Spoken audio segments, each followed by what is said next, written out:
Pabata ng pabata ang naitatalang gumagamit ng vape o e-cigarette. Dapat nga ba tayong maalarma? Yan ang ulat ni Rod Lagusan.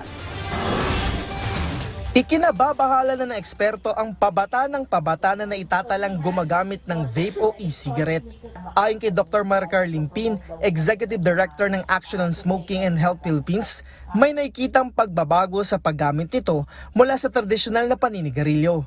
Base sa datos ng Global Youth Tobacco Survey 2019 sa bansa, nasa 24.6% ang naitalang mga kabataan, edad 13 hanggang 15 ang sumubok na mag-vape, habang nasa 14.1% ang regular na gumagamit ng e-cigarette. Mas mataas ito sa naitala ng Global Adult Tobacco Survey 2021 kung saan 5.7% ang sumubok na mag-vape at 2.1% ang regular na gumagamit nito. Pwede ba nating ma-expect na magkakaroon ng problema yung mga bata? Yes. We are already seeing it. Binigyang din ni Limpin na hindi totoo na less harmful ang paggamit ng vape kumpara sa sigarilyo, kung saan iba't ibang chemical din ang nalalanghap ng user. Matapos kasi malanghap, mapupunta ito sa baga. Hahalo ito sa dugo na siyang kakalat sa katawan na maaring maging sanhi ng cancer. Dapat anya na maging istrikto pagdating sa paggamit ng vape sa mga establishment na hindi madamay ang mga ibang tao dito. Panawagan ni Limpin na maamyenda ng kasalukuyang vape law.